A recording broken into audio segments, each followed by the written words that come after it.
Hey, this is Manuel from Zeal Ardor, and you're listening to The Dan Chan Show.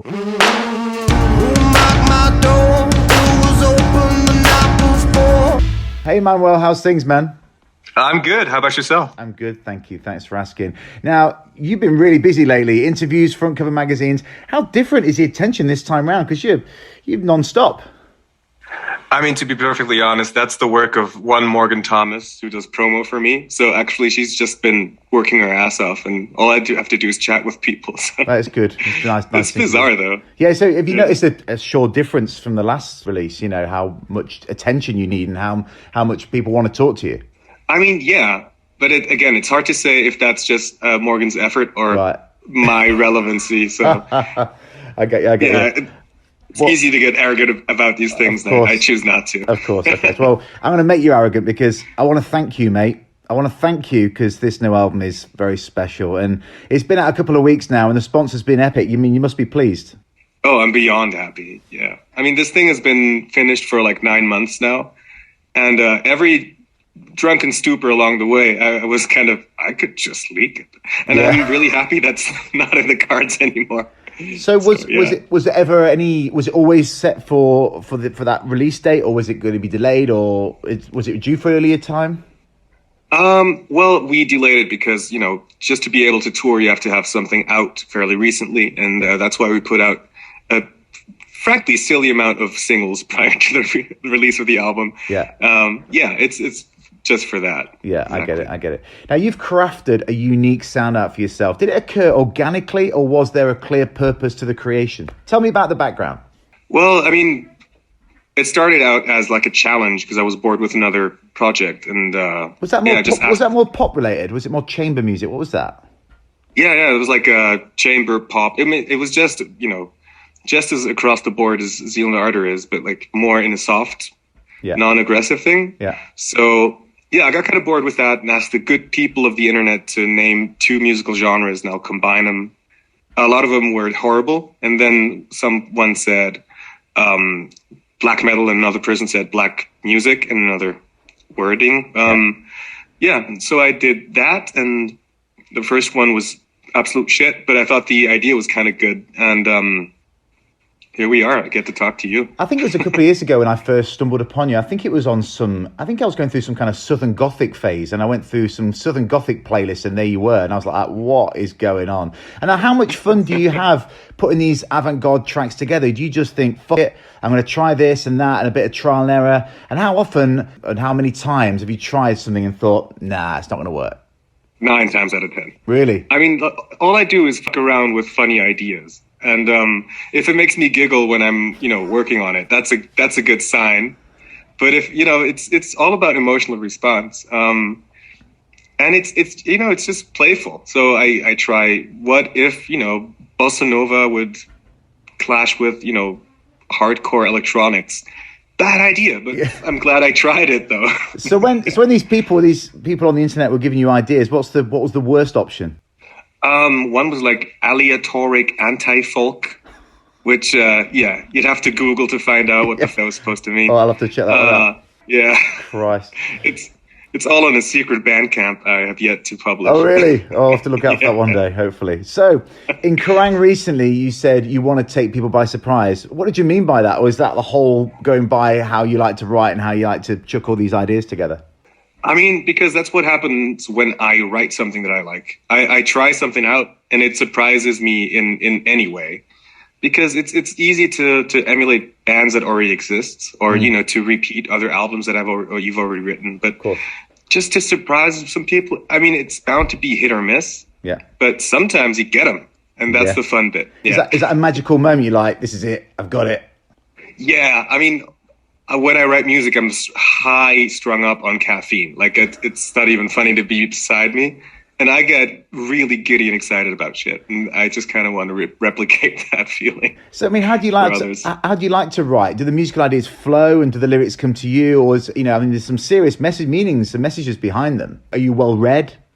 Well, I mean, I read a lot, but I mean, it's all kind of stream of consciousness, because I really believe that this is just me personally, if I overwork a song, it'll just get worse and worse progressively. So it has to have that freshness. And then with a distance of like a week, I'll maybe go over the lyrics and say, wait, this would be more eloquent or more poignant. Right.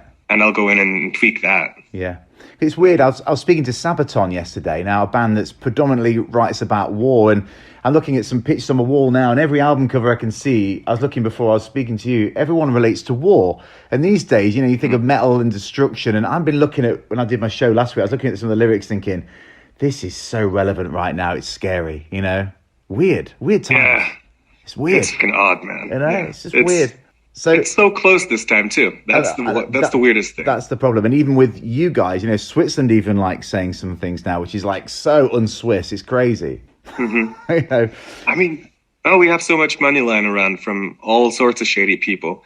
It's high time we kind of address that. So yeah, I'm all for it. Same as London. How do you feel you're evolving album on album? It's hard to say that without the distance, but I'd like to think I get better, or at least weirder. Yeah. Yeah, I think I learned a lot about songwriting and what, how to blend different sections together. But other than that, it's still, trying to cook spaghetti and seeing if it sticks to the wall. Yeah. And that's the fun bit, man. Obviously, the fan base is evolving as well and getting bigger and bigger. Yeah, that's bizarre, too. Yeah, we put out a message about our support for Ukraine, and I got tons and tons of messages back on Instagram, Facebook of people thanking me, I didn't even know we had so many people in Ukraine listening to us. Wow. It's bizarre. I mean, do you know in the UK there's something called Marmite? Do you know what Marmite is? It's Vegemite's bigger brother. Like that kind of thing. Now, I would say, and I'm sure I've read it somewhere, and someone said that you're a polarizing band. So in the UK, you're a Marmite band. You either love Marmite or you hate it. How does it feel when you're polarizing people like that? I mean, it's good. The worst thing to me would be just to be stuck in the middle and everyone thinks it's okay. Like Yorkshire tea or some shit. Yeah. But you got to be, to me, to be interesting, you got to be, you got to ruffle some feathers. Or you're just, you're not really doing anything other than continuing something. Just vanilla, isn't it? Boring. Mm-hmm. Yeah. Now, how did you pull your band together? I mean, obviously, do you write with the band or the band just purely for live? I write alone. Right. Because I don't know. I can't really collaborate yet. Maybe down the road we'll try it. Yeah. But it's a lose-lose situation because if I incorporate them and it sounds like shit, I'll just become like, well, I told you. Yeah. But if it works out to be really great, I'm gonna hate myself for not trying it earlier. So but right now I'm in this super position, like Schrodinger's cat. Like if I don't do anything, might be good, might be bad. Yeah. Of course. Pure cowardice. Do you ever show them off? You show the demos off to the guys and get some opinion, or you just straight down the line? This is what we're doing. I show them the demos, and if they make a face, I'm like, okay, maybe not this one. That's on your other Bandcamp account. We'll have to check that one out. Yeah. So you're sticking with the mantra that you're not appearing in your videos. Why have you taken this stance? Well, I mean, this is going to be hypocritical, but I'm really not one for the cult of personality, and it just gets kind of wanky. I also don't have any guitar solos really, so I don't want that sort of attention. Really? I mean, yeah, it's hypocritical because my face is on magazines now. Yeah. And I screwed that one up. It was fine while it lasted. You could have gone anonymous, couldn't you? You could have just done the anonymous thing. That's the funny thing. I tried to do that within a week of me releasing Devil is Fine. It's like, hey, Manuel Gagneux is this guy. Like, well, that's it. So tell me about the logo and the visuals and what's the meaning behind it. Very satanic, culty. Where is it?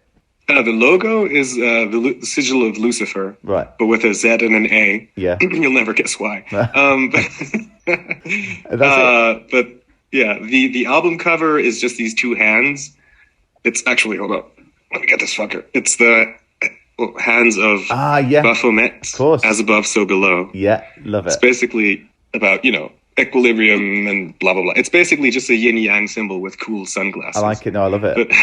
I love it. That's very striking. Now, obviously, with all that in mind, the satanicness and all that stuff, your lyrics and what you write about, you've caught some controversy throughout the last few years. What's the strangest thing someone has said about you that it was either true or wasn't? It's so many things. What's the craziest one? You're like, come on, not me. I won't do that. Well, I don't like the subversive mastermind that they tell me I am. It's like, come on, guys. I have way more time for this than you do. Yeah. That's actually all. Yeah.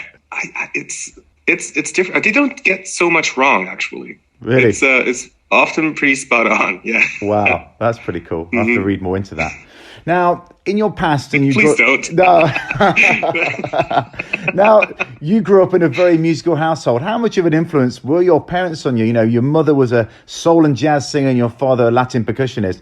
I believe you rebelled a little and were forced to play the sax. What happened there? Do you still play the sax? Did you give it up? I gave it up early because it's just one tone at a time. You can only, play one. Only. There's great sax players out there. Didn't mean to break any hearts, but I got really frustrated, probably because I didn't choose the instrument myself. Yeah, that's it. And I was forced like, on piano. ooh. I had piano forced on me and became a drummer. You know what I mean? There you go. Drum is just piano with legs involved. When you think about sticks. Hitting things, Yeah. I suppose. So were they supportive? What was the situation? Oh, well, I got a guitar just to rebel about, against my parents, but they were super supportive. I thought I would be like the anti-establishment. Fuck you, mom. She's like, oh, that's great. Yeah. They were awesome. They still are. That's and they were brilliant. super supportive. That's brilliant. Now, you talked about someone giving the option to write blending black metal, but were you a black metal fan before? And where were your metal influences? Where do they lie? I was listening to black metal since I was like 14. I had a really bad black metal band when I was 15. Really? Yeah. Was that in New York? Because you came from New York. How long have you been in Switzerland for? Just to get that right. Well, no. I grew up in Switzerland. Went to New York for a couple of years. Now I'm back. I see. With the tail between my legs, and But I guess I started with Maiden, and then into Napalm Death. Got into grindcore, and then black metal. That's how that happened. Yeah. Amazing. Classic, tale as old as time. Brilliant. Do you ever think you'll do a pure black metal album, or is it just something you're not interested in? Maybe one day, but you might have noticed that I suck at writing long songs. They're all like, so it'll be a challenge. You don't have to have long songs, just to make it commercial black metal. Just do something like that. Yeah. I'll have it like, what would be the worst thing? I guess if it has like new metal influences, people get really aggressive, so I might do that. I can see that. Now, obviously, I've got to ask you this because I read this. Did I read right that you once worked in a nuclear lab? And what's your opinion of the world kicking off right now? What is that? Was that for the Swiss Army or? Yeah, I was in the nuclear defense forces in the Swiss Army. Wow. Which, well, it shows you how it works, and you figure out that these things kill people. It's not new. No. You just have a Geiger counter. Wow. That's the difference. Crazy. Oh, you a scientist?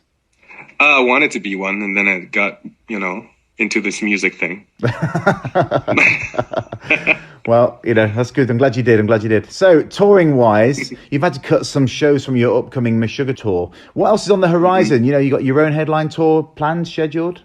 Yeah, in fall. But, we're kind of hesitant to bring it out, there's just to present it too early because everything is so subject to change that if we want to put something out, we want to, that's going to be the truth. So people have been through this enough, I think.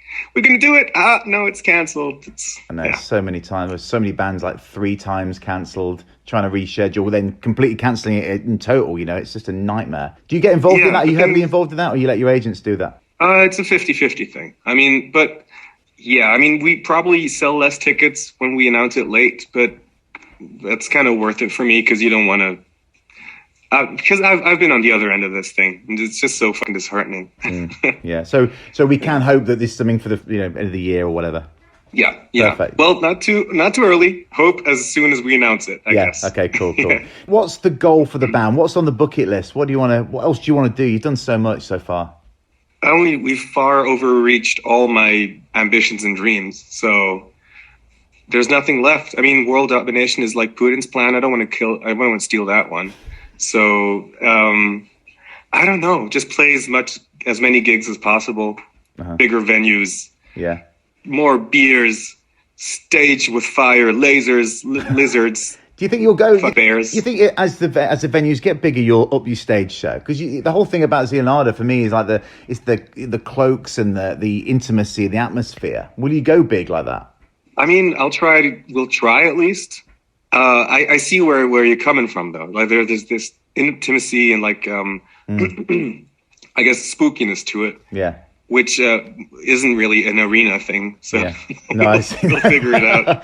But back in Rose Ed, trying to get into the atmosphere. Yeah. So we'll see. I mean, we're playing Royal Albert Hall. We Sugar are playing, and we're tagging along. That's going to be crazy. But, that's going to be crazy. Yeah. So I think that'll be the test. Awesome. So what's one thing everyone should try at least once? Well, can I say illegal things or whatever you like? I guess watermelon with feta cheese and probably LSD. The two most random answers there. And finally, what will be the title of your autobiography? Well, he tried. I love it. Manuel, thanks so much for joining me on the show. I wish you continued success with Zeal Ardor. Hope to see you on the road later in the year. Thank you, man. This has been a really pleasant chat.